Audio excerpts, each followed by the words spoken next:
नमस्कार, आदाब, सलाम, सत श्री अकाल। स्वागत है आप सभी का अदत एजुकेशन में और आप सभी को मेरा जोहार। तो very very good afternoon to all of you जितने भी लोग यहाँ पर मौजूद हैं, उन सभी को मेरा नमस्कार। उम्मीद करता हूँ कि इस फेस्टिव सीजन में आप लोगों ने बहुत बेहतर तरीके से फेस्टिवल को मनाया होगा। बहुत अच्छे तरीके से आप लोगों ने अपनी फैमिली से समय बिताया होगा और एक दिन का गैप लेने के बाद आप वापस पढ़ने की तरफ आ चुके होंगे। तो यह टफ होता है कि एक बार पूरा समय अच्छी तरीके से गुजारने के बाद, फेस्टिवल सीजन के बाद वापस फिर से पढ़ने बैठो तो एनर्जी लगती है। तो आज आपको थोड़ी सी एक्स्ट्रा एफर्ट लगाना पड़ेगा अपने आप को वापस पढ़ाई के मोड में लेकर आने के लिए। तो हम यहाँ पर मौजूद हैं जोहार पीएससी मेंस, जहाँ पर आपको उस बैच के अंदर पे जहाँ पर हम आपको मेंस की प्रिपरेशन करा रहे हैं, बट पैरेलली आपको हम कुछ क्वेश्चंस भी कराते हैं प्रीलिम्स पॉइंट ऑफ व्यू से, क्योंकि वो भी जरूरी है। बिना प्रीलिम्स के तो मेंस निकाल नहीं पाओगे। दोनों चीजें पैरेलली चल रही हैं। तो अभी तक आपने एक टॉपिक पढ़ा हुआ है हमारे साथ में, तो आप सब क्लियर कर लीजिएगा। आप सबको आवाज वगैरह आ रही है कि नहीं आ रही है, वीडियो और ऑडियो क्लियर है या नहीं, ताकि हम इस चीजों को सेशन को आगे अच्छे तरीके से बढ़ा सकते हैं, बेहतर तरीके से। तो आज फोकस करेंगे पूरा कुछ क्वेश्चंस के अंदर पे। उसके बाद हम चलेंगे आज का जो टॉपिक, सेकंड टॉपिक हमने पढ़ना शुरू किया था पेपर नंबर 3 पार्ट नंबर 2 पे। इसका नाम था आपका सेलेंट फीचर और फॉर्मेशन। भाई किस तरीके से निर्माण हुआ ये हमने देख लिया, किस तरीके से उसके फीचर्स होते हैं ये हम देखेंगे आज, कुछ सवाल करने के बाद, कुछ प्रीलिम्स वाले क्वेश्चन एमसीक्यू सॉल्व करने के बाद में। तो बिना किसी देरी के सेशन को शुरू करते हैं और फोकस करते हैं कि जो टॉपिक है ज्यादा से ज्यादा वो कवर हो जाए, मैक्सिमम चीजें आप गेन कर पाओ, ना कि हम किसी और चीज में समय बिता दें।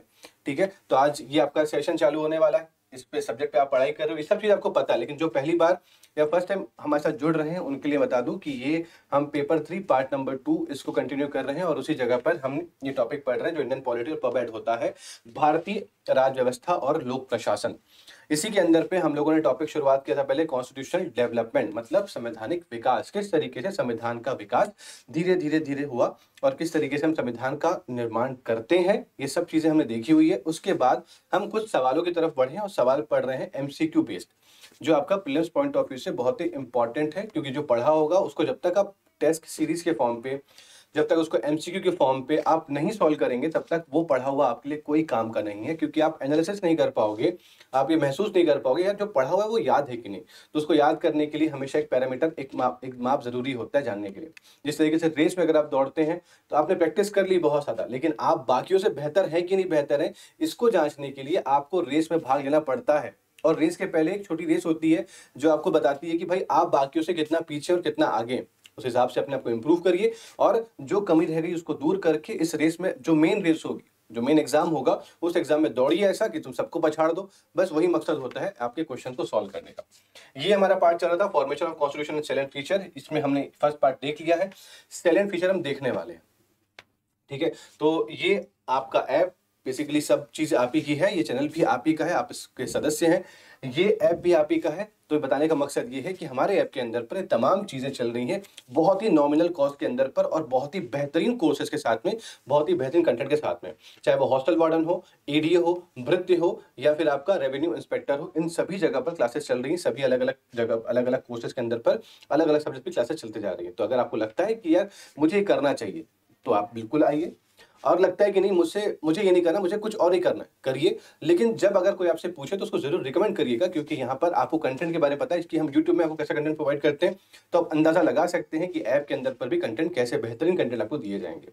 आगे बढ़ते हैं और सवाल चालू करते हैं। पिछली क्लास में हम लोगों ने क्लासेस में जो चीज पढ़ना चालू करी थी उसके अंदर पर ही ये कुछ सवाल है और कंटिन्यूएशन पार्ट है पिछली क्लास के अंदर जो हुआ था, उसके बाद आगे की बात करते हैं। तो आप सब सवाल पढ़िएगा और आपको पता है कि सब सवाल पढ़ने के बाद जो पढ़े हैं ऑलरेडी उनको कितना मजा आता है सवाल को हल करने में, सॉल्व करने में। तो प्लीज ये सवाल आप ही के लिए, मैं पढ़ दूं सवाल को, आप इसका आंसर देते रहिएगा। सर्वप्रथम संविधान निर्मात्री सभा का विचार किसके द्वारा प्रस्तुत किया गया था? Who first presented the idea of constituent assembly? तो आपके सामने बहुत सारे नाम आ रहे हैं। Doctor Bhimrao Ambedkar, Annie Besant, M N Roy, Jawaharlal Nehru. तो आप में से जितने भी लोग यहाँ पर मौजूद हैं वो बेहतर तरीके से इसका जवाब दे सकते हैं। जो शुरू से मौजूद हैं वो हमको जरूर इसका जवाब देंगे। हम उम्मीद करते हैं आपको सब समझ में आता होगा, क्वेश्चन से कंफ्यूज नहीं होंगे। ऑप्शन, ट्रस्ट मी, एग्जामिनर के लिए जो चैलेंज होता है ना, वो होता है कि उसके उस क्वेश्चन तो ठीक है, आंसर भी ठीक है, बट वो ऐसे ऑप्शन दे कि जिस ऑप्शन से आप कंफ्यूज हो जाएं, बस वही उसका मकसद होता है। और जिस एग्जामिनर ने आपको ऐसे कंफ्यूजिंग क्वेश्चन ऑप्शन दे दिए, वही एग्जामिनर आपको जाल में फंसा देता है। तो हमें तो जाल में फंसना नहीं है, क्योंकि हमें पता होना चाहिए, हमें हर चीज पता होनी चाहिए। क्या, कब, कैसे, क्यों, कहाँ। तो देखते हैं, संविधान की बात हो रही है यहाँ पर, तो हु फर्स्ट प्रेजेंटेड की बात की गई। तो यहाँ पर आपके सामने डॉक्टर भीमराव अम्बेडकर। तो क्या होता है ना कि हम जब शुरू से अधूरा ज्ञान जब हासिल कर लेते हैं तो हमें क्या लगता है कि जब भी संविधान का नाम आएगा तो हम डॉक्टर भीमराव अम्बेडकर का नाम लिख देंगे। बहुत तो बोलते हैं ना, मतलब ये हर जगह वो चीजें प्रूफ नहीं होती, ठीक है। तो अगर आपको कहीं पर भी वो नाम आता है भीमराव अम्बेडकर साहब का, तो भाई इसका मतलब ये नहीं है कि उन्होंने संविधान की निर्मात्री का विचार इनके दिमाग में पहले आया होगा, नहीं। जब संविधान सभा, जब कॉन्स्टिट्यूएंट असेंबली बन गई, उसके बाद देखा कि हमको संविधान बनाना है, तो हमें बहुत सारी समितियां चाहिए, क्योंकि हमारे देश में विविधताएं बहुत सारी होती हैं। तब जाके बोला कि नहीं, हमें अलग अलग कमिटीज में अपने इस लोगों को बांटना पड़ेगा सब आयोग के अंदर पे। तो जो कमिटीज बनना चालू हुई, ये जो समितियां बनना चालू होती हैं, उन समितियों के अंदर पे एक समिति बनती है, इसको बोलते हैं ड्राफ्टिंग समिति, प्रारूप समिति, ड्राफ्टिंग कमेटी। उस कमेटी के हेड रहते हैं बी आर अम्बेडकर साहब, और उसी कमेटी, वो जो कमेटी होती है वो हेड कमेटी होती है। बाकी सारी जो कमिटीज होती है वो अपनी रिपोर्ट को पेश करेगी इनके पास लेकर आके। तो वो डॉक्टर भीमराव अम्बेडकर उस संविधान निर्मात्री जो सभा थी, संविधान सभा थी, उसके हेड थे, उसके अध्यक्ष थे। तो उनके मन में ख्याल नहीं आया, ये विचार तो पहले आ चुका था। तो ये तो आपका आंसर नहीं होगा, पहली बात, ठीक है। आगे बढ़ते, एनी बेसेंट। एनी बेसेंट के मन में ऐसा कोई ख्याल आया नहीं, क्योंकि 1916 के समय पे ही सक्रिय थी, 1917 के आसपास ये बनती हैं प्रेसिडेंट ऑफ कांग्रेस। इनके मन में ऐसा कोई विचार नहीं आया उस समय भारत के लिए। ये आई हुई थी कहाँ से, तो आप बताएंगे, सब के सब इकट्ठे बोलोगे यहाँ पर कमेंट के अंदर पे। और वो नाम मुझे पता है मेरे मन में, लेकिन वो मुझे देखना, मैं देखना चाहता हूँ कि मेरी मन की बात और आपके विचार दोनों सेम है या नहीं। आगे बढ़ते हैं, जवाहरलाल नेहरू साहब। भाई जवाहरलाल नेहरू साहब जो थे, ये जरूर एक्टिव थे, लेकिन संविधान सभा बनने के बाद ही ज्यादा एक्टिव हो चुके थे। ये शुरुआत में नहीं कहा था। सबसे पहले जो कहा था, मैं बता दूं नाम आपको, वो थे एम एन रॉय। जब हमने इस टॉपिक को पढ़ना शुरू किया तो टॉपिक मैंने शुरू में लिख दिया था कि एम एन रॉय साहब के ही मन में पहली बार संविधान निर्माण सभा के निर्माण की बात आती है कि भैया देश के संविधान होना चाहिए। एक लेफ्टिस्ट, एक कम्युनिस्ट विचारधारा के थे, मन में ऐसा होना चाहिए था कि हमारे देश में संविधान होना चाहिए। ये ख्याल इनके मन में आया। फिर जब बात चली, लोगों ने चर्चा करी, तो जाना कि हाँ यार बेहतर कह रहे हैं। उसके बाद जवाहरलाल नेहरू भी सक्रिय होते हैं, कांग्रेस भी सक्रिय होती है कि नहीं अब हमको संविधान सभा चाहिए। हम 1938 में संविधान सभा की डिमांड करते हैं, कांग्रेस के अंदर, कांग्रेस के छाते के अंदर, अम्ब्रेला के अंदर अंग्रेजों से डिमांड करते हैं, और अंग्रेज डिमांड को पूरी करना चाहते भी हैं। 1940 के बाद तमाम तरह तरह के हमको ऑफर मिलना चालू हो जाते हैं। तो वहां पर जवाहरलाल नेहरू जब संविधान सभा बनती है, तो उस जगह पर वो ऑब्जेक्टिव रेजोल्यूशन, उद्देश्य प्रस्ताव लेकर सामने आते हैं, और उसी उद्देश्य प्रस्ताव को हम प्रियम्बल पर रख देते हैं। तो इनके मन में ख्याल थे, लेकिन ये लोग संविधान सभा बनने के बाद, ये संविधान सभा का ख्याल जो आया था पहली बार, वो एम एन रॉय साहब के मन में आया था। तो ऑप्शन नंबर 3 जो होगा वो बिल्कुल सही होगा। जिसको पता होगा उसको लग रहा होगा सर क्यों बता रहे हैं, लेकिन जिसको नहीं पता होगा उसको लग रहा होगा कि अच्छा करें ऐसा बता रहे हैं। तो हमारे पास दोनों तरह के लोग यहाँ पर मौजूद हैं, तो हमें दोनों तरह के लोगों को लेकर चलना पड़ेगा, समझाना पड़ेगा, ताकि पहली बार क्लास अटेंड करने वाले को भी लगे कि हाँ ये आंसर क्यों हो रहा है। अदरवाइज 10 क्वेश्चन सॉल्व कराने में मुश्किल से 2 मिनट लगते हैं। ये क्वेश्चन है, ये ऑप्शन है, और ये उसका आंसर है, याद कर लो चलो। लेकिन नहीं, हमें पॉलिटी को भी मैथ्स की तरह सॉल्व कर लेना है। हमें पॉलिटी के अंदर भी समझना है कि ऐसा क्यों हो रहा है, काय को हो रहा है, और कौन कर रहा है। ठीक, तो उम्मीद वाला क्वेश्चन समझ में आ चुका होगा। मैक्सिमम 99% लोगों का आंसर जो है बिल्कुल सही है। Who among the following was not a member of the cabinet mission? इनमें से कौन कैबिनेट मिशन के सदस्य नहीं थे? जब मैंने शुरुआत में क्लासेस करवा रहा था, तो आपको जब मैंने 1935 का अधिनियम पढ़ाया, उसके बाद जब हमने क्रिप्स मिशन के आगे बढ़ के कैबिनेट मिशन पढ़ना शुरू किया, तो कैबिनेट मिशन के अंदर मैंने बताया था कि 3 लोग भारत में आते हैं। और कैबिनेट मिशन को कैबिनेट मिशन क्यों कहते हैं? क्योंकि जो 3 लोग आते हैं, पहली बात तो ये कि मजे की बात क्या, बहुत लोगों को पता नहीं कि वो 3 लोग कौन थे। ठीक है, वो लोग कितने आए थे? तो पहली बात कि भाई जो कैबिनेट मिशन आता है उसमें 3 लोग आते हैं। उस 3 लोगों के अंदर पे 3 जो लोग थे, तीनों के तीनों जो थे, वो ब्रिटिश पार्लियामेंट में ब्रिटिश संसद के सांसद थे, वो मेंबर ऑफ पार्लियामेंट थे। ठीक है, वो पार्लियामेंट थे, और प्लस वो कैबिनेट मंत्री भी थे। तो इसलिए इन तीनों को जब भेजा गया तो बोला कौन जा रहा है? हमारे कैबिनेट के 3 लोग जा रहे हैं। तो क्या बोलेंगे? एक मिशन पे जा रहे हैं। क्या मिशन हो गया? कैबिनेट के लोग जा रहे हैं, तो उसको कैबिनेट मिशन कह दो। तो क्या नाम पड़ गया उसका? Cabinet mission. वो 3 लोग कौन थे? तो बोलना, एक का नाम था स्टैफोर्ड क्रिप्स, पैथिक लॉरेंस और एवी अलेक्जेंडर। ये 3 लोग थे। चौथा जो भी नाम दिख रहा होगा उसको काट दीजिएगा।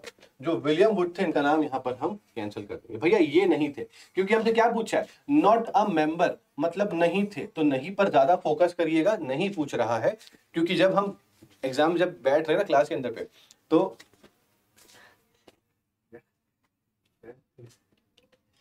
ठीक है, तो जब हम क्लास में बैठते हैं तो हम ये स्किप कर देते हैं। क्या बोलते हैं? Who among the following was a member of cabinet mission? Cabinet mission के सदस्य कौन थे? जब कौन थे बोल दोगे तो देखा एवी अलेक्जेंडर, अरे वाह ये तो थे, टिक मारे और आगे निकल गए। आगे की बात पढ़ोगे नहीं, क्यों? आप अपने आप को बहुत गौरवान्वित महसूस करोगे, लक्की महसूस करोगे, फॉर्चुनेट रहोगे कि यार भाग्यशाली हूं मैं कि मुझे पहले ही ऑप्शन दिखा, मैंने टिक मार के निकल गया।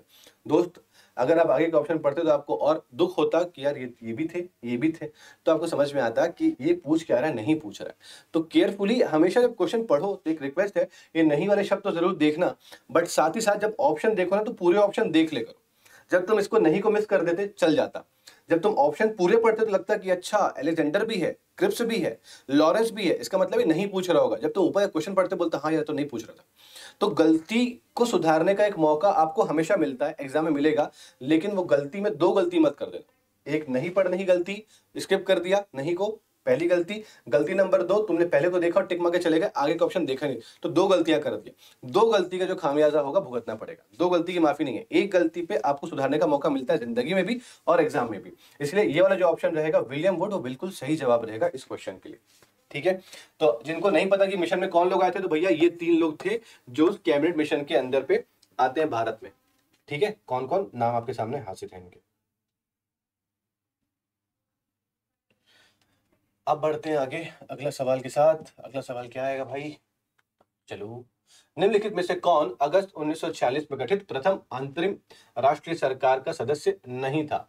Who among the following was not a member of the first interim national government formed in August 1946? तो आपके सामने ऑप्शन है जगजीवन राम, एस राधाकृष्णन, सी राजागोपालचारी और डॉक्टर राजेंद्र प्रसाद।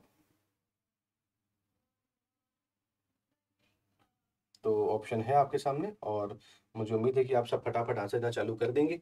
तो कौन कौन थे और कौन कौन नहीं थे, आई मीन कौन कौन थे सदस्य नहीं थे पूछ रहे हैं। ठीक है, तो जगजीवन राम थे या नहीं थे, एस राधाकृष्णन थे या नहीं थे, सी राजागोपालचारी थे या नहीं थे, या डॉक्टर राजेंद्र प्रसाद थे या नहीं थे। मस्त तरीके से इसके आंसर आप देना चालू कर देना आप।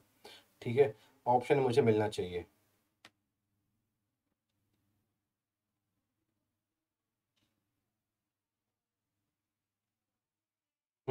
बता दो भाई, कौन थे और कौन नहीं थे। डॉक्टर राजेंद्र प्रसाद ये कौन थे, सी राजागोपालचारी ये कौन थे, डॉक्टर एस राधाकृष्णन ये कौन थे, जगजीवन राम ये कौन थे। तो कौन कौन लोग यहाँ पर मौजूद थे भाई?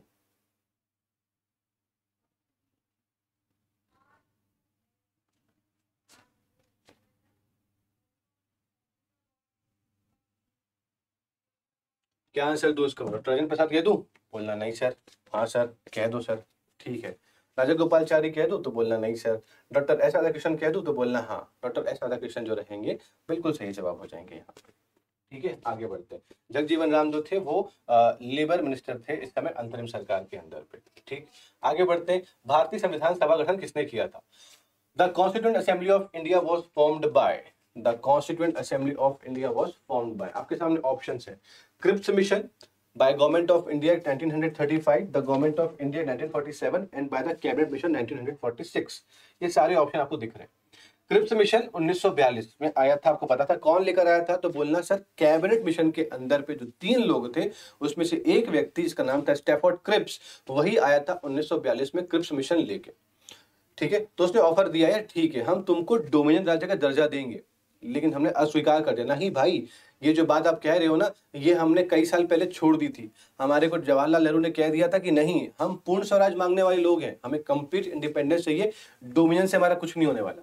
तो ये वाला मिशन तो बिल्कुल नहीं था, उसको नकार दिया था। ठीक, by the government of India 1935 के भारत सरकार अधिनियम में कहीं पर भी ये बात नहीं की गई थी कि भारत के लिए एक संविधान सभा का निर्माण किया जाएगा। तो एकदम बेबुनियाद वाली बात हो जाती है, तो इसीलिए इसको हम क्या कर देंगे, कैंसिल। ये तुम्हारा आंसर नहीं होगा। ठीक है, अगला गवर्नमेंट ऑफ इंडिया 1947 हमको अगर डेट याद है ना, कॉन्स्टिट्यूएंट असेंबली की अगर डेट आपको याद होगी तो वो तारीख कौन, वो समय कौन सा था? 1946। तो अगर तुमको यही याद हो गया तो तुम इसमें सिर्फ डेट देखो। 1942 तो बिल्कुल नहीं होगा भाई, 35 तो बहुत दूर की बात हो गई, 47 बात की बात हो गई, 46 मिल रहा है मुझे जो एकदम सही समय बता रहा है। कैबिनेट मिशन वही जो था, उसी ने जो ऑफर दिया था, हमने उस ऑफर को स्वीकार कर लिया था। हमने उस ऑफर को क्या करा था? स्वीकार कर लिया था। तो इस तरीके से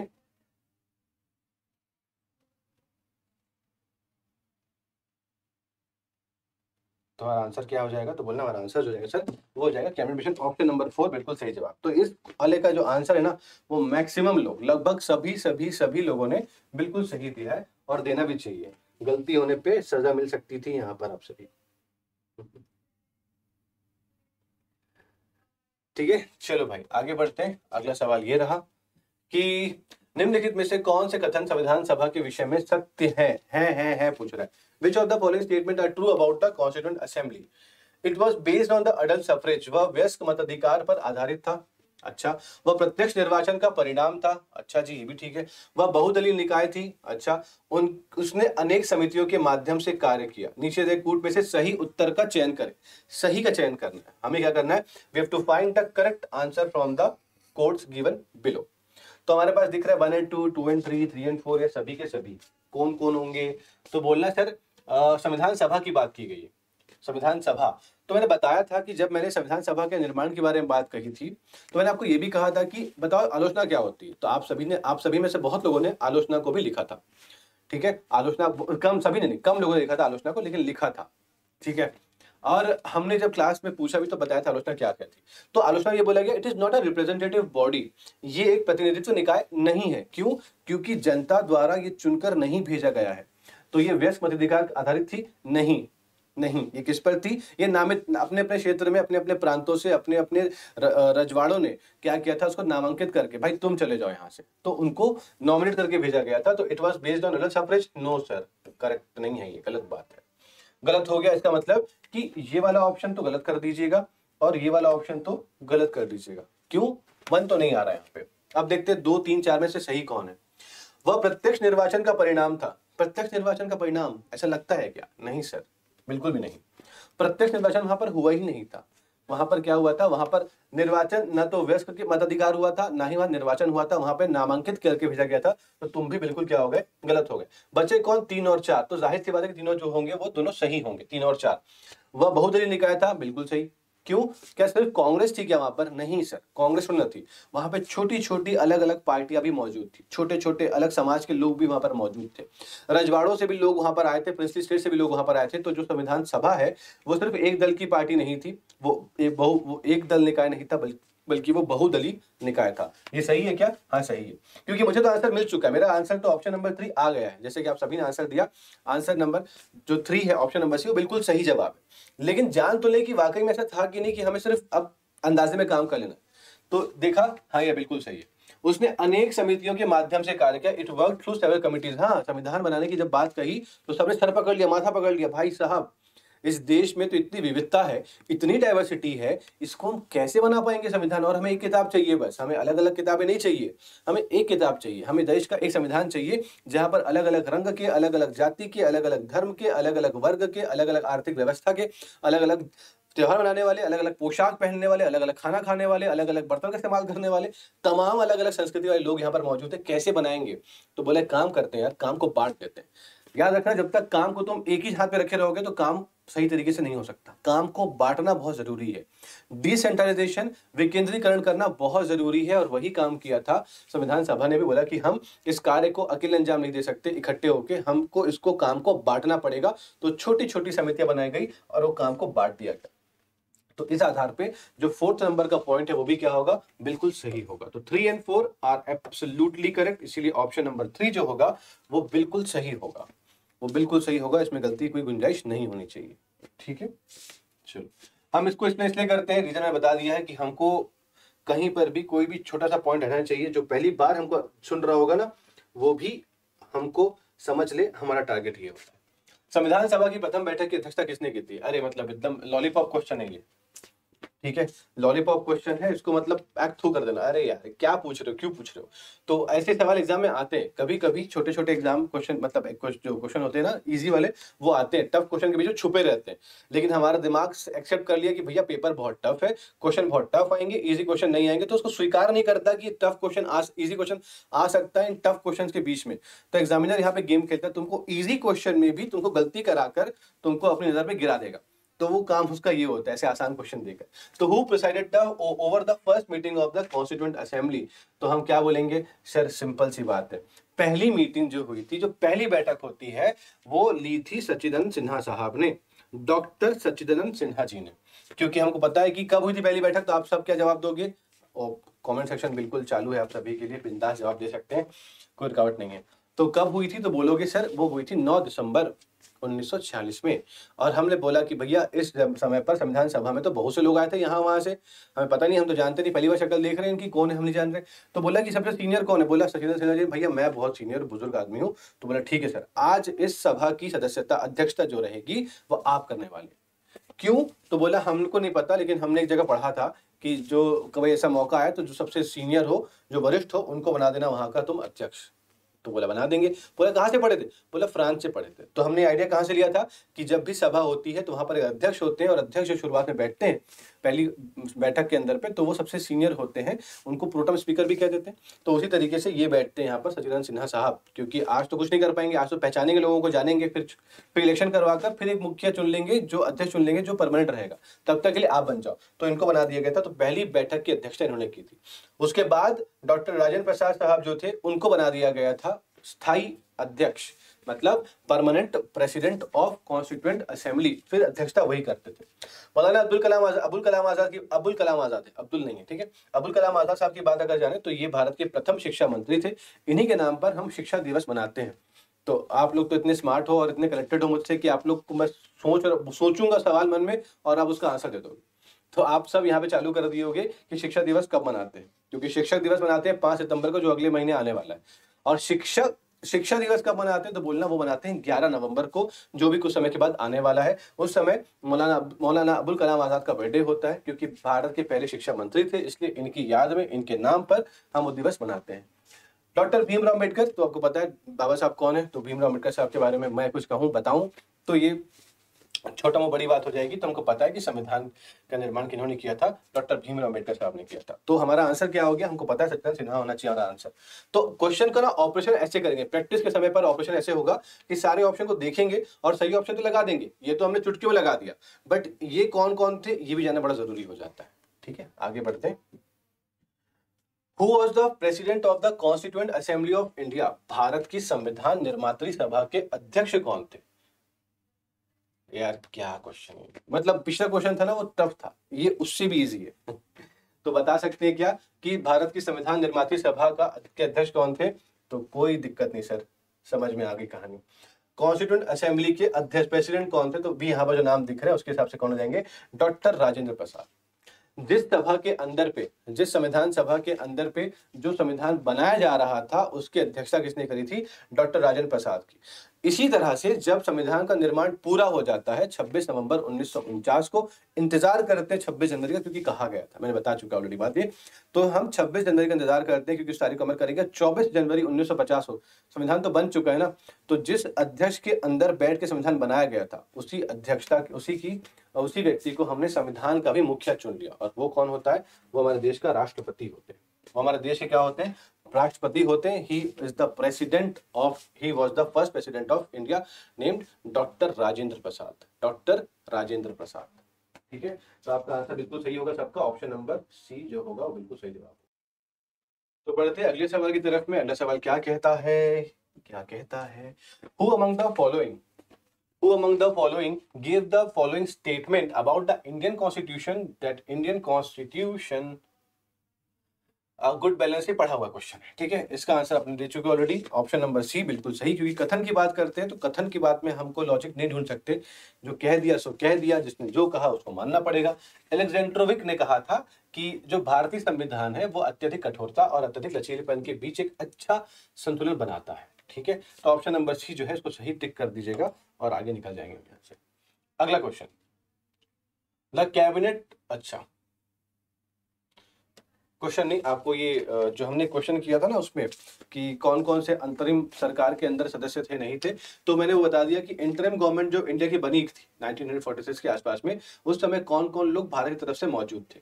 तो कार्यकारी परिषद के जो अध्यक्ष थे वो कौन थे? वो आपके वाइसरॉय थे। उस समय वाइसरॉय कौन थे? तो बोला लॉर्ड माउंटबेटन। ठीक है, कमांडर इन चीफ कौन थे? तो ऑचिनलेक। ठीक है, ऑकिनलेक जो थे, क्लॉड ऑकिनलेक, वो कमांडर इन चीफ थे। उपराष्ट्रपति विदेश मामले राष्ट्रमंडल में कौन अध्यक्ष थे? तो जवाहरलाल नेहरू थे। गृह मामले की बात करें तो कौन थे? सरदार वल्लभ भाई पटेल थे। कृषि और खाद्य की बात करें डॉक्टर राजेंद्र प्रसाद थे। वाणिज्य की बात करें तो इब्राहिम इस्माइल थे। जो मुस्लिम लीग से आए हुए। एमएल लिखा तो मुस्लिम लीग मान लीजिएगा, ठीक है। ये इंग्लिश में पढ़ लीजिएगा और हिंदी वाले यहाँ पढ़ लेते हैं। तो हिंदी वाले ये रहे। रक्षा में कौन थे? तो बलदेव सिंह थे। वित्त में कौन थे? तो लियाकत अली थे। ये मुस्लिम, एमएल लिखा है मुस्लिम लीग, बाकी कांग्रेस आप समझ रहे। शिक्षा और कला में सी राजा गोपालचारी की बात करते हैं। स्वास्थ्य की बात करते हैं तो गजनफर अली खान जो एमएल के थे। श्रम की बात करें जगजीवन राम। कानून की बात करें जोगेंद्र नाथ मंडल। रेलवे की बात करें तो अब्दुल रब निस्तार, ये भी एमएल के थे। वर्क्स, माइंड्स और पावर की बात करें तो सीएच भाभा। तो ये सब लोग जो थे ये आपके अंतरिम सरकार के सदस्य थे। ये सब आपके इंटरिम गवर्नमेंट के मेंबर हुआ करते थे, ठीक। तो अगर बात करते हैं इसकी आगे की, तो यहाँ पर जो सवाल किया था हम लोगों ने, कौन सा सवाल था भाई? ये वाला। तो इस सवाल के आधार पर जो सही जवाब होता है वो कौन सा था? डॉक्टर एस राधाकृष्णन जो थे वो उस अंतरिम सरकार के सदस्य नहीं थे, ठीक है, वो सदस्य नहीं थे। ये लिखा हुआ था, बोलना बिल्कुल सही से, ये लिखा हुआ था, ठीक है। तो आगे बढ़ते हैं अब। तो हमने क्या क्या क्वेश्चन देख लिया, ये सारे क्वेश्चन देख लिया। अब चलते हैं हमारे टॉपिक की तरफ। तो सवालों की लिस्ट हुई खत्म, तो आगे बढ़ के देखें भाई क्या होगा आगे, ठीक है। तो अभी आ जाएगा हमारे पास जो अब इस सेकंड टॉपिक का जो सेकंड पार्ट है, जिसको बोलते हैं सैलिएंट फीचर ऑफ कॉन्स्टिट्यूशन। बहुत ही इंपॉर्टेंट और बहुत ही मजेदार क्वेश्चन ये टॉपिक ये है आप सभी के लिए। मस्त मजा आएगा पढ़ने में। क्यों? क्योंकि संविधान बन गया ना, अब बनने का उसकी विशेषता क्या होती है ये तो जानना जरूरी है। विशेषता के बिना तो हम कोई चीज को देखते भी नहीं है। तो हमारे संविधान में क्या विशेषता है, क्या खास चीजें, क्या इंपॉर्टेंस है उसकी, तो ये सब पढ़ेंगे। तो यहाँ पर अंग्रेजी भाषा वाले इसको नोट कर सकते हैं सिंगल लाइन पे, और नोट कर लीजिएगा। उसके बाद मैं इसके बारे में जो बताऊंगा उसको आप लिख लोगे अपने से। ये मैं लिख के दे देता हूं आपको। इस तरह की बात करते हैं। सबसे पहले क्या लिखा हुआ है कि सबसे लंबा लिखित संविधान है। मतलब ये क्या है? Lengthiest written constitution. मतलब लेंथी क्यों होता है बात समझ लेते हैं, और हमको समझ में भी आती होगी। क्योंकि भाई जब हमने संविधान बनाया ना तो एक बात तो क्लियर हो गई थी। वो क्लियर ये बात थी कि हमारा देश में जो संविधान बनेगा वो बड़ा तो ऑटोमेटिकली बनेगा। पहला पॉइंट क्या था? हम कंपेयर, याद रखना, जब भी कंपैरिजन करेंगे तो हम करेंगे अमेरिका के संविधान के साथ में। क्योंकि अमेरिका वो है जो भारत, जो देश, पूरी दुनिया का सबसे पुराना लोकतांत्रिक देश है। America is the oldest democratic country in the world. तो पुराना संविधान, वहां भी सबसे पुराना संविधान किसके पास है? तो बोलना अमेरिका के पास है। तो हमने बहुत सारी चीजें अमेरिका के संविधान से देखी है, ली है, हासिल करी है। तो हमारे संविधान में बहुत सारी चीजें बोरो भी करी हुई है। लेकिन इसका ये मतलब नहीं कि हमने वहां से उसको कॉपी कर लिया। हमने वहां से समझ के अपने देश के हिसाब से चीजों को रखा है, और इसलिए वो आज भी बेहतरीन तरीके से चल रही है। लोग उसको फॉलो भी कर रहे हैं, अमल भी करते आ रहे हैं। लेंथीएस्ट है क्यों? सबको क्लियर है कि भाई जो भारत है वो दुनिया का सबसे बड़ा देश है जनसंख्या के आधार पे। 2023 में हम सबसे बड़े हो जाएंगे, सबसे आगे निकल जाएंगे चाइना को पछाड़ के जनसंख्या के मामले पे। लेकिन अभी हम अगर बात करते हैं तो सेकंड नंबर के हम लार्जेस्ट पॉपुलेटेड कंट्री है। सबसे ज्यादा जनसंख्या हमारे देश में। जनसंख्या तो है, लेकिन क्या सभी एक धर्म के हैं क्या? नहीं सर, एक धर्म के नहीं है। सभी जो है ना वो अलग अलग धर्म के। कोई हिंदू है, कोई मुस्लिम है, कोई सिख है, ईसाई है, क्रिश्चियन है, बुद्ध है। अलग अलग तरह के, अलग अलग जाति के, धर्म के लोग हैं यहाँ पर। अलग अलग रंग के लोग हैं, अलग अलग वाणी के लोग हैं, अलग अलग भाषाओं बोलने वाले लोग हैं, अलग अलग संस्कृति को मानने वाले लोग हैं, अलग अलग पोशाक, अलग अलग कपड़े, अलग अलग व्यंजन, अलग अलग खाना, सब चीजें अलग अलग है। बहुत विविधता है हमारे अंदर पे। इन सभी के लिए, और बहुत सारे ऐसे राज्य भी, जैसे नॉर्थ ईस्ट वाला स्टेट भी है, वो भी अलग है, थोड़ा सा हमसे कट जाता है, उस तरफ हो जाता है ये हिस्सा। तो वहां की चीजों को भी हमको इग्नोर नहीं करना है भाई, इनको इकट्ठे रखना है। वो देश का हिस्सा है, उसको हम अलग नहीं कर सकते हैं, ठीक है। रहन सहन, कल्चर अलग है, भाषाएं अलग हैं, बट क्योंकि वो भारत का हिस्सा है तो उसको अलग नहीं कर सकते हो। चाहे वो ईस्ट में हो, चाहे वो वेस्ट में हो, चाहे वो नॉर्थ ईस्ट में हो, चाहे वो नॉर्थ में हो, चाहे वो साउथ में हो, वो हर कोई क्या है? एक है। हम देश के जितने भी लोग हैं सब क्या है? इकट्ठे एक है, मजबूत है। तो इन सभी को, सभी की बातों को हमें इकट्ठे करके एक किताब के अंदर पे लिखना है। एक नियम इन सभी के लिए बना के रखना है। इसलिए जो संविधान बनेगा वो क्या बन जाएगा? लेंदी हो जाएगा। ये सबसे लंबा संविधान बन जाता है। इसको बोलते हैं लेंथीएस्ट कॉन्स्टिट्यूशन। और रिटर्न है क्योंकि हर चीज लिखित पे है। बहुत से देश ऐसे हैं जहाँ पर संविधान जो अलिखित संविधान भी है, वहां पर आज भी संविधान लिखा जा रहा है, वहां पे कंप्लीट नहीं हुआ है। लेकिन हमारा देश संविधान लिख चुका है, लिखित रूप में आ चुका है, और उसको फॉलो भी किया जा रहा है। क्योंकि हमारे देश में विविधता बहुत है, लोग अलग अलग तरह के लोग हैं। और हमने अमेरिका की तरह, तो बोले सर अमेरिका तो पुराना है, वो भी बहुत बड़ा देश है, तो वहां पर इतनी सारी चीजें क्यों नहीं बनी? क्योंकि वहां पे हर राज्य के, वहां जितने भी राज्य, 50 राज्य हैं, उन सभी के अपने अपने संविधान है। तो हमने ये बोला कि नहीं यार, हमें देश का संविधान तो एक ही चाहिए। अलग अलग राज्य के लिए अलग अलग संविधान तो नहीं बनाएंगे, एक संविधान बनेगा, वो हमारे देश का होगा। तो सभी राज्यों की बातों को, सभी लोगों की बातों को, सभी तरह की राजनीति को शामिल करने के लिए हमें संविधान बनाना पड़ा। इसलिए वो क्या बन गया? लेंथीएस्ट बन जाता है, सबसे बड़ा संविधान बन जाता है। अगली बात करते हैं, blend of rigidity and flexibility. Blend of rigidity and flexibility. इसका मतलब क्या होता है? तो बोलना ये जो है, ये लचीलेपन का और कठोरता का मिश्रण है। ये क्या है? लचीलेपन का कठोरता का मिश्रण है। मतलब हमारा संविधान कठोर भी है, अच्छा, हमारा संविधान लचीला भी है। क्यों? क्योंकि बोलना सर, अगर हम बात करते हैं अमेरिका की, तो अमेरिका में मुश्किल से 10 बार ही संशोधन किए गए हैं। कब बना संविधान? तो बोला 1776 में देश आजाद हो गया था, 4 महीने के अंदर संविधान बनकर तैयार हो गया था। और आज बात करते हैं 2022, तो लगभग लगभग 250 साल हो चुके हैं, 246 साल हो चुके हैं, और आज भी वहां का संविधान जो है मात्र 10 बारी अमेंडमेंट हो चुका है। कारण क्योंकि वो कठोर है। वहां पे अगर आपको कोई चीज को बदलाव करना है, तो वहां पर आपको एक कठोर, एक कॉम्प्लेक्स, एक जटिल प्रक्रिया से गुजरना पड़ता है। तो प्रक्रिया पूरी होते होते होते जो पहली प्रक्रिया पूरी की गई थी वो चेंज हो जाती है, तो ना समय बहुत लग जाता है। इसलिए वहां पर संशोधन होना संभव है, बट बहुत मुश्किल है। इम्पॉसिबल तो कोई चीज है नहीं, लेकिन मुश्किल बहुत हो जाता है, तो कठोर हो जाता है। तो हमारे संविधान के अंदर भी कुछ ऐसे तत्व हैं, कुछ ऐसे एलिमेंट है, कुछ ऐसी विशेषताएं हैं जिसको बदल नहीं सकते, क्योंकि वो हमारा आधार है। सो फर्ज करो कि तुमने अपना घर खरीदा, एक जमीन खरीदी, उस जमीन पे तुमने क्या किया? इमारत खड़ी कर दी, 5-6 मंजिल की इमारत खड़ी कर दी, और मालूम चला कि यार ये दीवार जो थी ना, जो आधार बना था, बेस बना था, बीम जो डाला ना आपने, वो गलत जगह डाल दिया। अब तुम उस बीम को उठाकर चेंज कर सकते हो क्या? नहीं भाई। अगर तुमने उस बीम को उठाकर चेंज करने की कोशिश करी तो तुम्हारे पूरी घर गिर सकता है। उसी तरीके से अगर हमारा संविधान जिस आधार पे खड़ा होगा, अगर वो आधार हिलना चालू हो गया, तो कहीं ना कहीं जो पूरा संविधान, जो पूरे देश खड़ा हुआ है उस संविधान के ऊपर पे, तो पूरा देश ऐसे तबाह हो सकता है। इसीलिए क्या बोला गया? कुछ ऐसे बिंदु है जिसको बदलना टफ है, इसलिए बोला गया भाई हमारा संविधान जो कठोर भी है, कठोरता भी वहां पर मौजूद है, लचीलापन है क्या वहां पर? हाँ है, बट कुछ ऐसी भी चीजें हैं संविधान के अंदर पे जिसको बदलना आसान है। अमेरिका में हर चीज बदलना टफ है, इंडिया में कुछ चीजों को बदलना बहुत टफ है, बहुत कठोर है, हार्ड है, और कुछ चीजें जो है वो बहुत इजीली चेंज कर सकते हो। तुम अगर राज्य का नाम चेंज करना चाहते हो, कर दो भाई। तुम्हें 2 राज्य मिलाकर राज्य बनाना है, बना दो भाई। तुम्हें क्या करना है? एक राज्य की बाउंड्री बदलनी है, बदल दो। नाम बदलना है, बदल दो। वो सब आसान है, वो आसान तरीके से बदल सकते हैं। उसको बोलते हैं लचीलेपन, मतलब आसान है, फ्लेक्सिबल है ना, ईजी है। तो इसलिए बोला गया ये दोनों का क्या हो गया? मिश्रण हो गया। कठोरता और लचीलेपन दोनों का क्या कहलाएगा? ये मिश्रण कहलाएगा। तो ये खूबसूरत बात है हमारे संविधान की कि भाई देखो, हर तरह के लोग यहाँ पर मौजूद है, तो हर तरह की चीजों को यहाँ पर हमें ध्यान में रखना पड़ेगा। हम कठोरता के साथ काम नहीं कर सकते, और सिर्फ लचीलेपन से काम नहीं कर सकते। लचीले हो जाएंगे तो हर कोई हमको बदलता चालू कर देगा, ठीक है, हर सरकार आएगी बदलना चालू कर देगी। एकात्मक पूर्वाग्रह के साथ संघीय व्यवस्था, मतलब it is a federal system with unitary bias. Federal system क्या होता है समझते हैं।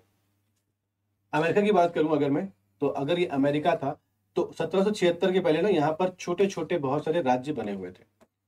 अंग्रेज जो हुआ करते थे, वो अंग्रेज जब भी उनके देश में कोई क्राइम हो रहा है, जैसे हमारे देश में कोई क्राइम करता था, उसको उठा क्या करते थे? भाई तुम जाओ, काला पानी, तुमको सजा मिल जाएगी, तुम वहां से आ ही नहीं पाओगे।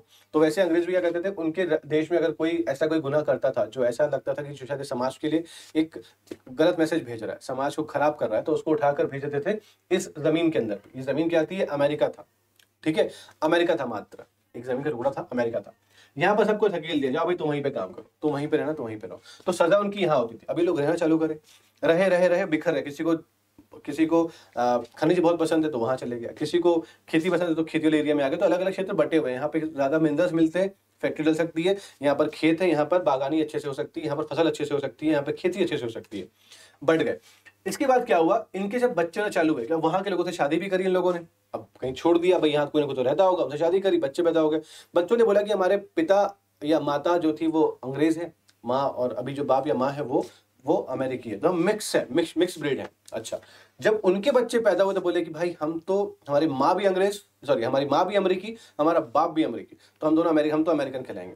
फिर जब अगली जनरेशन आई तो बोला कि हम तो अमेरिकन है, लेकिन हमारा दुश्मन कौन है? अंग्रेज है। हमारा दुश्मन कौन है? अंग्रेज है।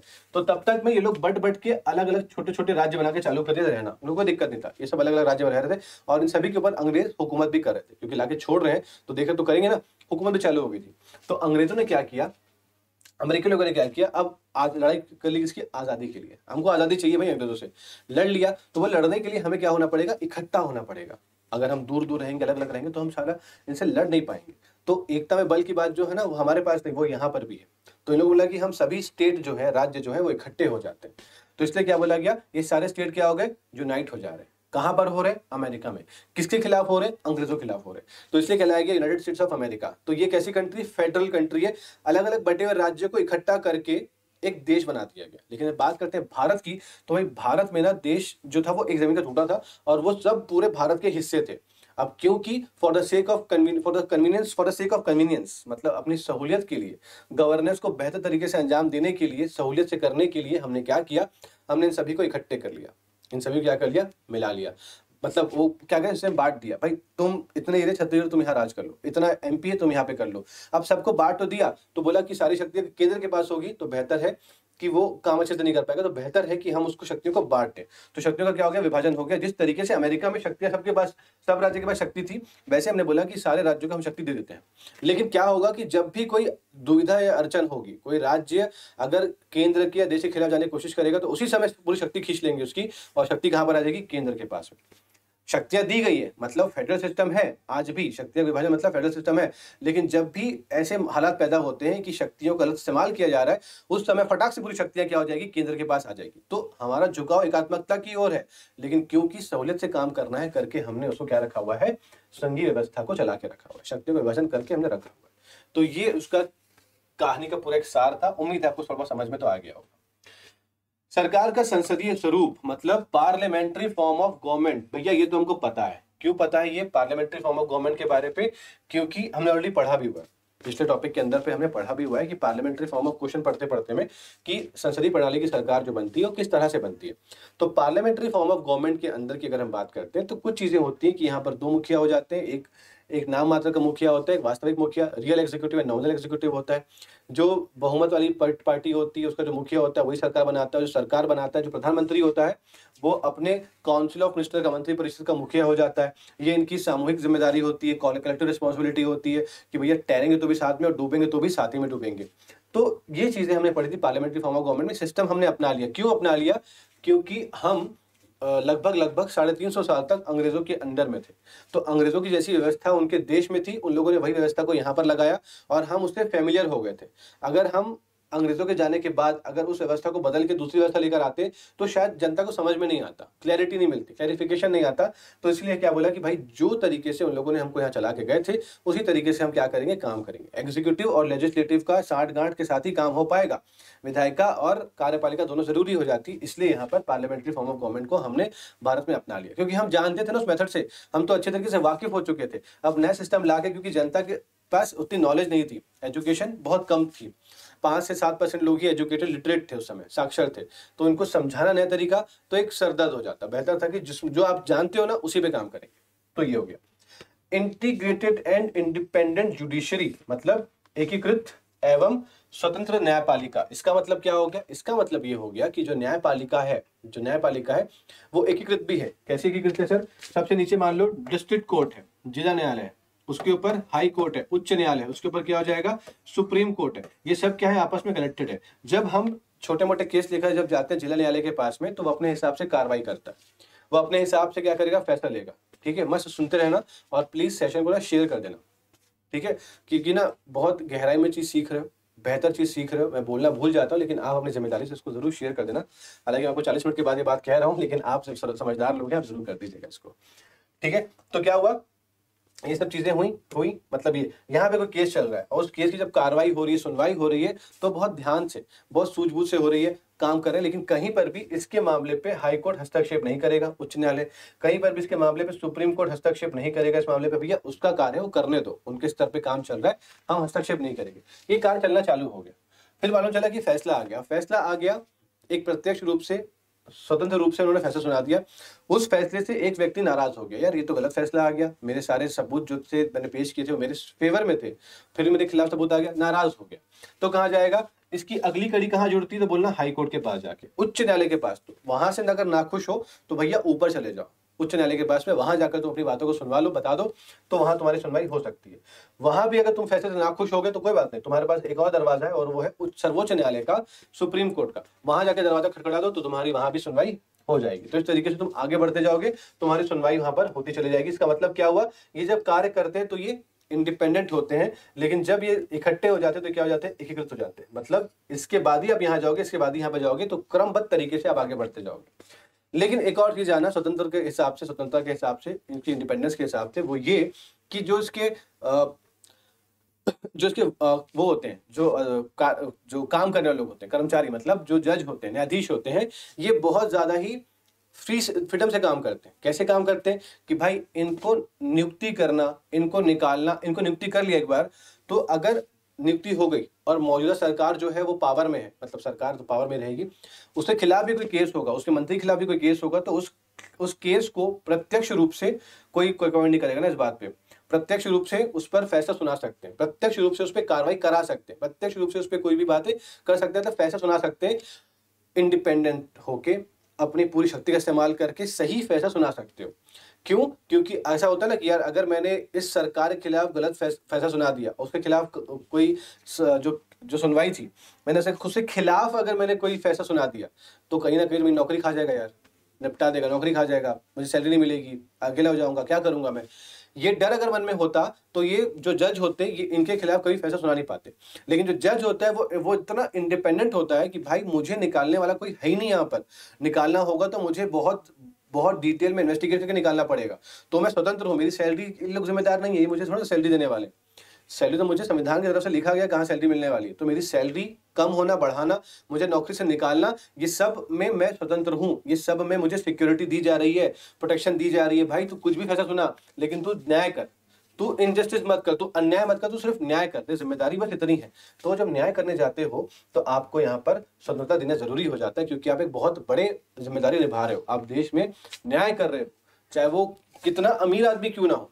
एक गरीब आदमी भी अगर अन्याय के खिलाफ खड़ा हो रहा है तो उस कार्यपालिका, उस न्यायपालिका का ये धर्म है, ये उसका कर्तव्य है कि वो उस गरीब व्यक्ति को भी न्याय प्रदान करे उस अमीर व्यक्ति के खिलाफ में। तो ये उसकी रिस्पॉन्सिबिलिटी होती है, ये उसकी जिम्मेदारी होती है, और उसको निभाना बड़ा ही दिलचस्प होता है। और उसके लिए उस व्यक्ति को सिक्योरिटी चाहिए, उसके लिए उस व्यक्ति को क्या चाहिए, पावर चाहिए, शक्ति चाहिए होती है, प्रोटेक्शन चाहिए होता है, जो हमारा संविधान दे रहा है। अगला जो ये तीन चीजें हैं ना, ये बहुत ही इंपॉर्टेंट चीजें हैं, और एग्जाम पॉइंट ऑफ व्यू से तो इसकी अहमियत आप बेहतर तरीके से जानते हो। जितने लोग यहाँ पर मौजूद हैं सारे के सारे सीरियस कैंडिडेट होंगे, और उन सभी को पता है कि ये कितना इंपॉर्टेंस रखता है किसी भी एग्जाम के अंदर पर, चाहे वो मौलिक अधिकार हो, फंडामेंटल राइट्स हो, directive principle of state policy हो, और फंडामेंटल ड्यूटीज हो। मौलिक अधिकार हो, राज्य के नीति निर्देशक सिद्धांत हो, या मौलिक कर्तव्य हो, इसकी अहमियत बहुत ज्यादा होती है आपके एग्जाम के अंदर पे। तो मौलिक कर्तव्य आज के हिसाब से देखें तो हमारे पास कुल 6 मौलिक कर्तव्य, मौलिक अधिकार मौजूद है। ठीक है, उस 6 मौलिक अधिकार कहाँ पर है, तो बोलना हमारे संविधान के भाग 3 में, हमारे संविधान के भाग 3 पे सारे के सारे क्या है, मौजूद है। ठीक है, भाग 3 में ये सब के सब 6 मौलिक अधिकार मौजूद है। क्या क्या होते हैं, इस टॉपिक में जब जाएंगे तो बहुत विस्तार से, बहुत डिटेल में इसको समझ लेंगे, कोई दिक्कत नहीं। राज्य के नीति निर्देशक सिद्धांत मतलब directive principle of state policy, इसका मतलब ये होता है कि आपके पास जो सरकार रहेगी उसमें काम करेगी, चाहे राज्य की बात करें, केंद्र की बात करें, कि वो अपने कानून किस ढंग से बनाए, किस तरह की नीतियां बनाए, किस तरह के कानून या लॉज बनाए, वो किस आधार पर होने चाहिए, किस पर आधारित होने चाहिए, वो लिखा गया है राज्य के नीति निर्देशक सिद्धांत के अंदर पे। डीपीएसपी मतलब directive principle of state policy के अंदर पे लिखा गया है, भैया तुम जब पॉलिसी बनाओगे ना, नीति बनाओगे, कानून बनाओगे, तो तुम्हें इन चीजों का, इन बातों का, इन सिद्धांतों का, इन प्रिंसिपल्स का तुम्हें ध्यान रखना होगा, तभी कहा जाएगा कि तुम संविधान के अनुसार चल रहे हो। अगला मौलिक कर्तव्य, ये हमारे मूल संविधान में नहीं था, इसको कुछ समय के बाद मतलब हम आज़ादी के बाद लगभग हमने 30 सालों के बाद इसको 29 साल का इसको अपनाया। 1976 में स्वर्ण सिंह समिति के रिकमेंडेशन पर हमने इसको स्वीकार किया और अपने संविधान में रखा मौलिक कर्तव्यों को। ये भी हमारे भाग 4 में है, और ये हमारे भाग 4A में रखा हुआ है। ठीक है, ये हमारे मूल संविधान में नहीं था, इसको बाद में शामिल किया गया। बहुत लोग कंफ्यूज होते हैं, लेकिन मैक्सिमम लोग इसमें कंफ्यूज अब नहीं होंगे, आप सबको पता होगा। ठीक है, तो मैं भले देख नहीं रहा हूँ उधर पे, लेकिन मैं पूछ रहा हूँ, बोल रहा हूँ, तो आप सब ना जो है वो अपने आंसर दे रहे होंगे, हाँ ये भाग 4A में होता है, ये भाग 4 में, ये भाग 3 में होता है, पता होगा। धर्मनिरपेक्षता मतलब जो हमारा संविधान है, क्योंकि हमारे देश के अंदर पे ना बहुत तरह के धर्म है, आपको पता ही है। ठीक है, इतने सारे धर्म जब मौजूद है हमारे संविधान के अंदर पे, तो उन सभी धर्मों को होने के बाद में हम किसी एक धर्म को सपोर्ट नहीं कर सकते, हम किसी एक धर्म का समर्थन नहीं कर सकते, हम किसी एक धर्म के आधार पे काम नहीं कर सकते। इसलिए बोला भैया हम इस पंथ से, इस धर्म से क्या होंगे, इससे दूर रहेंगे। अब सवाल तुम्हारे मन में आएगा सर ये पंथ और धर्मनिरपेक्ष क्या होता है, तो ये मैंने ऑलरेडी बता रखा था बहुत पहले भी, लेकिन इस सेशन के अंदर मैं बताऊंगा सही जगह पर सही समय पर, और वो सही समय आएगा अगली क्लास के अंदर पर, जहां पर हम प्रीएम्बल पढ़ने वाले हैं कि धर्मनिरपेक्ष और पंथ निरपेक्ष में क्या अंतर है। तो फिलहाल तो अभी तुम ये जान के रख लो। ठीक है, कि किसी भी एक धर्म को, हमारे पास ना 2 तरह की सेक्युलरिज्म थी, पॉजिटिव और नेगेटिव, सकारात्मक और नकारात्मक। हमने चुना पॉजिटिव सेक्युलरिज्म को। क्यों भैया, देखो हम किसी भी धार्मिक मामले पे हस्तक्षेप नहीं करेंगे। अगर देश के अंदर पे 130 करोड़ लोग रहते हैं और उसमें से एक व्यक्ति भी अगर कोई अलग सा धर्म को पालन करता है और दुनिया में कोई नहीं कर, भारत में कोई नहीं करता, सिर्फ अकेला वही करता है, तो भी उसके धर्म को संरक्षण सुरक्षा हम प्रदान करेंगे, उसके रीजन को प्रोटेक्ट हम करेंगे। ये हमारी जिम्मेदारी होती है, ठीक है। सारा काम हम करेंगे, तुम चिंता नहीं करना। और हम एक धर्म को किनारे करके दूसरे का पक्ष रखेंगे, ये भी नहीं होगा। तो हमारा कोई धर्म नहीं है और सभी धर्म हमारे लिए बराबर है और हर धर्म की रक्षा हम करेंगे, किसी पर आंच नहीं आएगी, इसकी जिम्मेदारी हमारी है। तो ये ऐसा होता है, लिखा गया सारी चीजें। अगला, सार्वभौम मत अधिकार। भाई तुम्हारी एज कितनी भी होगी ना, सार्वभौम मतलब यूनिवर्सल, भारत के अंदर कोई, भारत ही हमारा यूनिवर्स है ना, जो भारत है वही हमारा यूनिवर्स है, उसके अंदर पर मत देने का अधिकार किसको दिया गया भाई? जो भी वयस्क है, सार्वभौम वयस्क मत, ये एक्चुअली वयस्क होना चाहिए, अडल्ट। तो अडल्ट की एक एज होती है, जो जब हमारा संविधान बना तो उस समय अडल्ट की जो एज थी वो 21 साल थी। जो वयस्क हो रहा है वो 21 वर्ष में ही वयस्क हो पाओगे। लेकिन जब आगे आगे संविधान बढ़ा तो 61वां संविधान संशोधन, 61st कॉन्स्टिट्यूशन अमेंडमेंट 1988 में जब आया तो बोला, राजीव गांधी जी ने बोला कि भाई सुनो, 18 साल हम कर देते हैं, 21 साल जो अडल्ट की एज थी अब वो नहीं, बुद्धि का विकास जल्दी हो रहा है, 18 में कर दो। तो बायोलॉजिकली और जो भी चीजें देखा गया उसको 18 साल कर दिया गया उम्र को वयस्क होने की, और वही आपकी मत देने का उम्र भी बन जाती है। भैया 18 साल में जो भी आ जाएगा वो मत देना चालू करते हैं। तो हमारे जो पेरेंट्स होंगे या जो थोड़े से घर के बड़े बुजुर्ग होंगे, उन लोगों ने अपनी उम्र में जब वोट दिया था तो वो 21 साल की उम्र में वोट दिया था, और हम अब जो वोट देते हैं वो हम 18 साल की उम्र में देते हैं। तो ये चीजें हो गई, ठीक है। स्वतंत्र निकाय मतलब ऐसे बहुत सारी चीजें हैं जो देश में चलेंगी, काम होते रहेगा, उसमें सरकार का हस्तक्षेप नहीं होगा। इस वजह से हमने स्वतंत्र निकाय, इंडिपेंडेंट बॉडीज बना के रखी हुई हैं। इनका बॉडी से काम क्या होता है? Election commission. भैया इलेक्शन जब होगा, अब अगर इलेक्शन कमीशन में, अगर निर्वाचन आयोग के अंदर में भी अगर सरकार का हस्तक्षेप होता तो कहीं ना कहीं पे उस फेवर तो सरकार कर लेती। तो एक बार जो सरकार बन जाती तो उसके बाद हमेशा सरकार वही बनती रहती। क्यों? अपना ही निर्वाचन आयोग है ना यार, क्या ही दिक्कत है। लेकिन बोला गया क्या? नहीं, निर्वाचन आयोग जो रहेगा वो अलग रहेगा। सरकार किसी की भी हो, जो 2 बार से बहुमत में भी होगा, उसको इस बार हारने की चांसेस है, क्योंकि जनता को चुनने वाली है। तो इसीलिए ये सब निकाय जो बनाए गए हैं, चाहे वो यूपीएससी हो, चाहे वो फाइनेंस कमीशन, वित्त आयोग हो, ये सब जो आयोग हैं ये सब इंडिपेंडेंट है, ये संविधान द्वारा बनाए गए हैं। इसमें सरकार का हस्तक्षेप बिल्कुल भी स्वीकार नहीं है और ये बहुत स्वतंत्र रूप से काम भी करते हैं। आपातकालीन प्रावधान क्या बोला गया था? जैसे आपको बताया था कि हमारा जो झुकाव है वो यूनिटरी की तरफ है, एकात्मकता की ओर है। क्यों?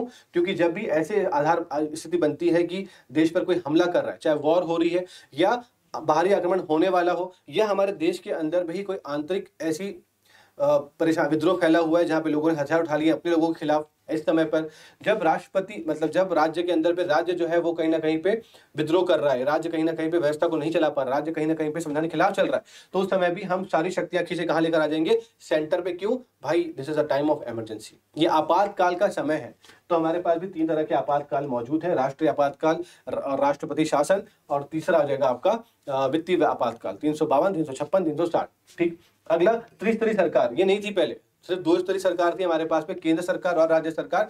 1993 में 73वें और 74वें संविधान संशोधन से हमने बोला कि भाई हमारे देश के अंदर पे एक तीसरे स्तर की सरकार बननी चाहिए, जो कि स्थानीय सरकार और जो क्षेत्रीय शासन होगा, जैसे कि पंचायती राज और नगरीय निकाय की बात करते हैं, तो ये भी बना। तो ये भी हमारे संविधान के अंदर का एक हिस्सा है।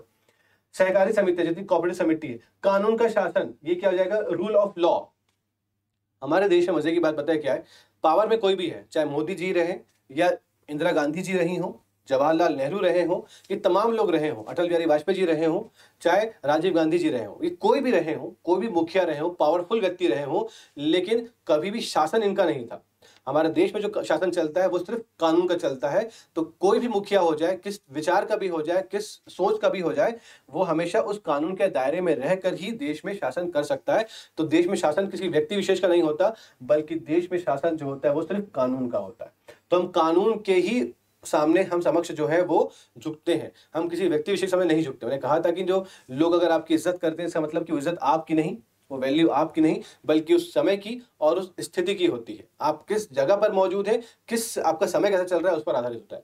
वही व्यक्ति अगर आज यूं ही रास्ते में घूम रहा तो उसकी कोई वैल्यू नहीं करेगा, उसको इग्नोर मार दोगे। बट कल को वो चुनाव लड़के जीत वीत के अगर वो सीएम बन गया तो आप उसके सामने हाथ जोड़कर खड़े रहोगे, माई बाप आप जो बोलो वो। लेकिन वो पद, वो आप कानून के सामने झुके हुए हो, उसके सामने नहीं झुके हो। कल वो व्यक्ति अगर वो सीएम के पद से हट जाता है, वापस उसी स्थिति में पहुंच जाता है, तो आप उसके सामने ऐसे खड़े हो जाओगे, क्या बोल रहा था भाई बता।